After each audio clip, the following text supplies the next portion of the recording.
is going on, YouTube universe? Welcome to the Hip and Shoulder, and today it is all about footy tipping. Having a look at my tips for round 4 and just reflecting on a round that wasn't too bad before getting my tips locked in ahead of round 5, which finally, after weeks of having to endure this early bye structure bullshit, we are back to 9 games of football, a full round, the full complement.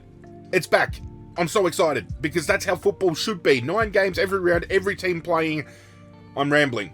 It's time to dive in. I tipped 6 out of 8, which isn't too bad, but I'm just so stoked that for another week, I hit the margin on the fucking head. We went Collingwood over Carlton by 17 points, and Collingwood did Carlton by 17 points. We backed Geelong to get the job done over Melbourne, and obviously Melbourne in all sorts, just like Carlton's. We went with the Gold Coast over Adelaide at People's First, just given the location of the game. Didn't think it would come down to a controversial finish like it did, but we still got the win regardless. Backed Brisbane over Richmond. It was a tip that I was happy for Richmond to upset, but Brisbane still got the win in a game where Richmond fought incredibly hard. I was so stoked as a Richmond supporter coming out of that game. Sydney did it easy against North Melbourne. GWS did it easy against West Coast, but that is where my 2 blemishes fall on the line. We went with Port Adelaide at home over St Kilda.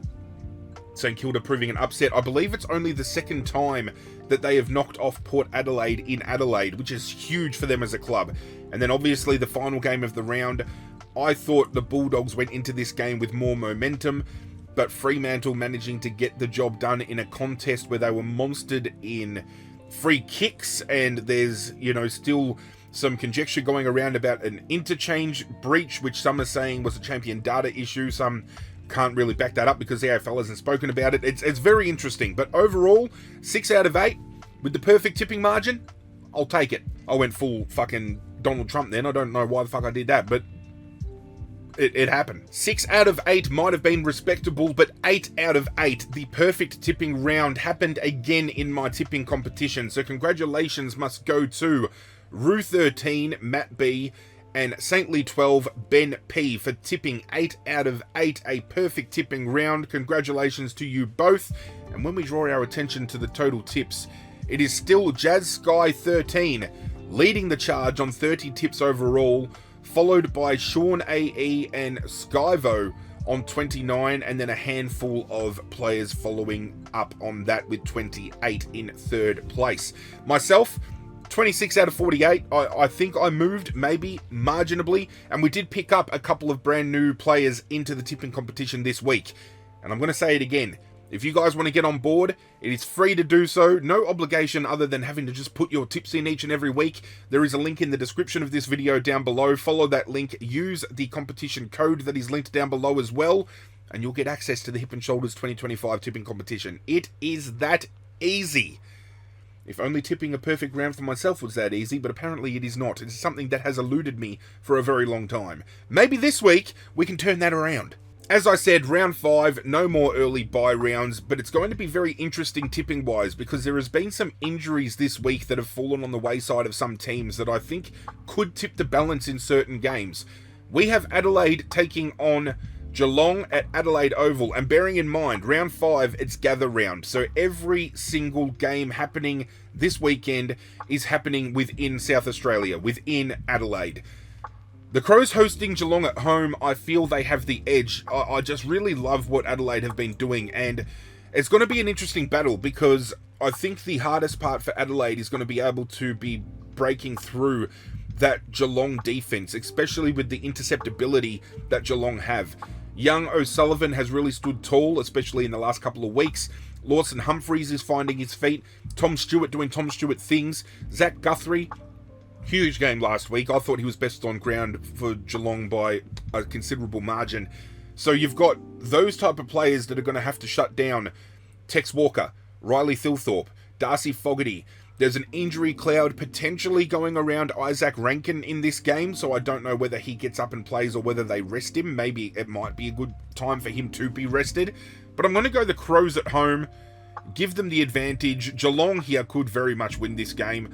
I'm going to go Adelaide by 16 points. As I said last week when we backed the 17-point margin, the teens seem to be a sweet spot for these earlier games, and I think Adelaide by 16 is very doable. Friday night at Adelaide Oval, we have Collingwood hosting Sydney.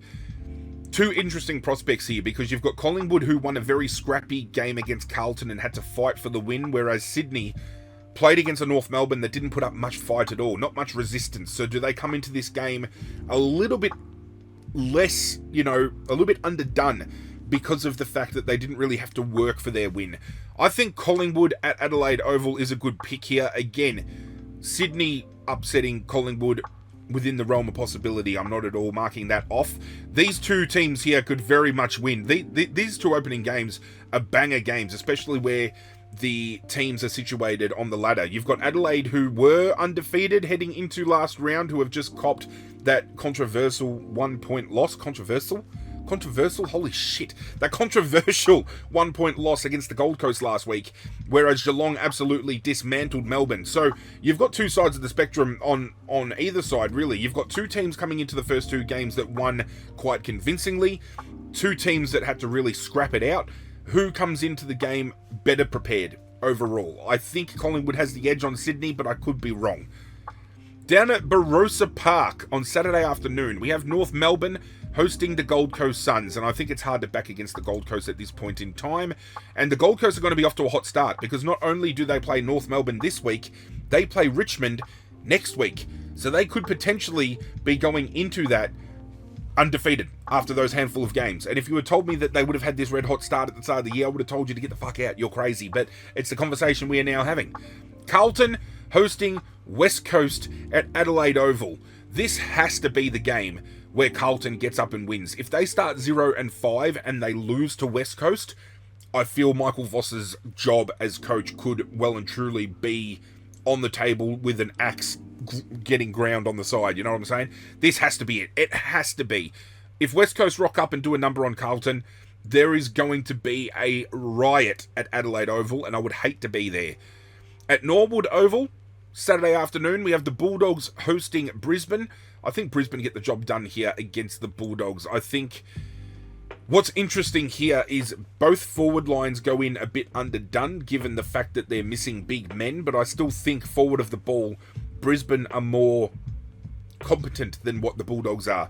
Defensively, both of them are sound, but I rate Brisbane's defence a little bit higher than the Bulldogs' defence, but the difference being, while the Bulldogs' defence are more run and carry, you've got the more lockdown kind of approach to how Brisbane operate. So it's going to be interesting to see how both teams function, but I think the Lions get the job done. Later on that night at Adelaide Oval, we have Melbourne hosting Essendon. It is hard to back Melbourne here. I'm backing Essendon. They have just come off of the break. I think they're going to be fresh.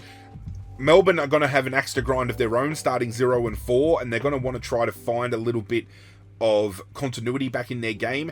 But Jake Lever is now out for a severe amount of time with needing surgery.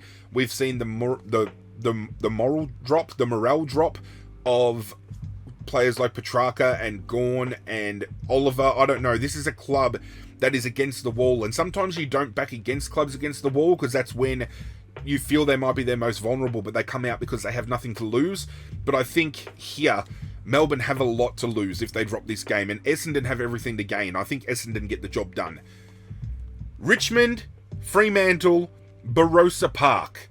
This is going to be an interesting watch, and I'm very tempted to tip Richmond here for an upset because Nathan O'Driscoll is out injured for Fremantle. Might not leave that big of a gap given how potent their midfield is, but Luke Jackson has done a hamstring. And Sean Darcy, I don't know whether he's available this week or next week, but that could potentially mean Fremantle go into this game with a rookie ruckman, which Nankervis can bully around the field all day. And off of the back of the effort that I saw Richmond put in against Brisbane last week, on neutral ground, I honestly do think Richmond can make a good game of this. I've talked myself into it. I'm going Richmond. Could potentially change with team reveals being dropped, obviously, for Sunday by Friday night. If Sean Darcy is announced or there's any kind of arrangements made to bolster that ruck stock, that midfield stock, I think I'll shift to Fremantle, but I'm happy to back Richmond in this particular case. At Norwood Oval, St Kilda is taking on GWS. This is going to be an interesting watch because both teams are playing great football, but seeing how GWS operated, very hard to tip against them. I'm locking them in. And the final game of the round sees Port Adelaide playing Hawthorn at Adelaide Oval. Huge out for Hawthorn announced today. 4 to 6 months, I believe, or is it 3 to 4 months? Could be 3 to 4 months. Will Day will not be in operation, and he has been a revelation for them coming into the season. So, huge implications here. I just feel if St Kilda can get the job done against Port Adelaide at Adelaide Oval, Hawthorn can do so as well, and I'm backing in Hawthorn. Port Adelaide to lose both home deck games back to back, and it could very well be the end of Ken Hinkley. I'm locking those in, so we're going with Adelaide, Collingwood, Gold Coast, Carlton, Brisbane, Essendon, Richmond, GWS, and Hawthorn. Do myself a favour, please, if you want to get on board, as I mentioned before, do check out the link that is in the description down below. Thank you for taking the time out of your day, your night, whenever you're watching this to check out this video. I would appreciate it further if you did hit that like button. And if you want to get on board the community we are building here, consider hitting that subscribe button as well. Over 100 people have done so up until this point in time, and we've got bigger, greater things in sight, so do seriously consider jumping on board. But that's it from me, guys. I'm out of here. Good luck to your teams this weekend, and as always, I will catch you guys next time.